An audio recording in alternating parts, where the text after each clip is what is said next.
All right, hello everyone. How are you doing? Glad to be here. My wife and I and my mom and our new son got back from Denver, and it was awesome because I went there last year and I did a poem called Civil War, which is, you'll hear it in a second, but they wanted me to do that poem again. And so, of course, it deals with the issue of abortion, but from a perspective that many of the audiences that I speak in front of can understand. So, without further ado, present to you Civil War. You ready? Yeah. Here we go.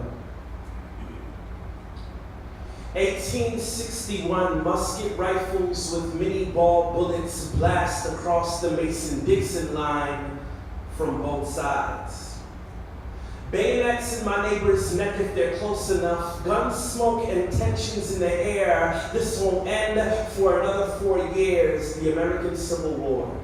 A bloody conflict within the same nation. On the backs of blacks was built the wealthiest. Lincoln had no use for these slave trades. He had more honorable ways of being successful. The Confederate South couldn't stand it, and a house divided against itself can't anyway. Firearms changed everything. Slave ships were packed and hearts were hardened. Never asked to be here. How unfair that we're the problem. Never asked to be here. How unfair that they're the problem. All in the name of freedom. Party like a rock star while little ones are dying. Silent screams from injected saline and dreams you will never hear because little lungs were punctured before they can fully function. Who will be a voice for the voiceless? The abolitionists. How many freight trains of injustice will roll by behind church buildings while service inside sings louder, hands in the air, pump up the volume, bass kick snare, drowning out the rumblings of oppression. No formal funerals, nor miniature caskets, only the likes of medical waste management. Tell me, how many pounds of flesh do you pick up for profit?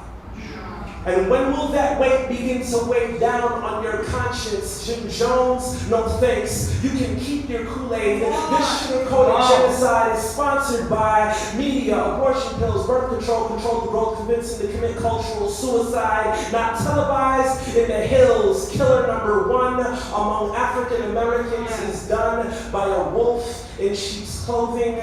Music soft, white coats. Put them on, take them off. How much does it cost to ignore the exotic white tiger in the bathroom? Or are we too hungover to pick up the phone? I know you don't want to go through with this, but are these counselors counseling or selling a service? Tell me, who's going to sue an abortionist for malpractice if the purpose is to keep it on the hush? If they don't care about your baby, they don't care about your body. This is called making it rain under the umbrella of women's health. $50 bills are filled with the faces of Ulysses S. Grant, who led the Union Army into victory. Cash wins again and still rules everything around me. Methods of man are like Hulk, busting through the seams with all green. If they can put a tax on crack, you will find it at your local Walgreens. Trust me. We take less than 2% of the cases, rape, incest, and life on the line to justify the 99 reckless who occupy all streets. Listen, men and women need higher standards and better judgment on my wish list. But hurt people, this all boils down to forgiveness. Where's the humility?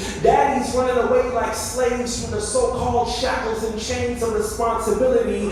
Meanwhile, mommy wants to secede from this union, and it only ends in bloodshed. History repeats itself. The new Civil War, where African Americans are still on the front lines. No jury, dying for the same reasons. They're not human, fully.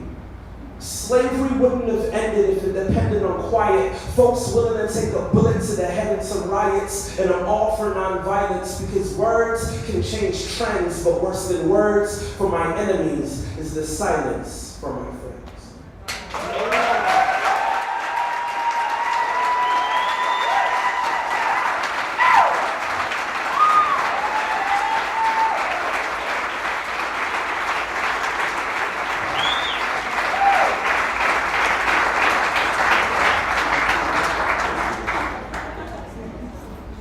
So when you like that. I'm thankful for the opportunity to be a part of a ministry like this who is not afraid to be bold in their faith and not compromise with the ways of the world. And when Stand for Life first happened, I think it was a couple years ago that I first participated in that movement. It really rocked me, and I was just really moved by standing and praying and feeling the conflict and that war that's going on in that moment. And I had some people in the ministry know me a documentary called Ma'afa 21, Black Genocide in 21st Century America. And I had been maybe about halfway to 3/4 way done with the poem, and then I saw the documentary, and it was like, oh man, it just affirmed so many things for me and educated me on a lot of things. So it is definitely a spiritual war, and the gift that I have in poetry and being in open mic nights and secular venues, I try to attack the issue from another angle so that people can understand that it runs deep both on the spiritual and natural side. So that's that, and love Leah and Larry. We're very awesome. So I'm going to continue growing this, and we need to continue in that fight. Come on.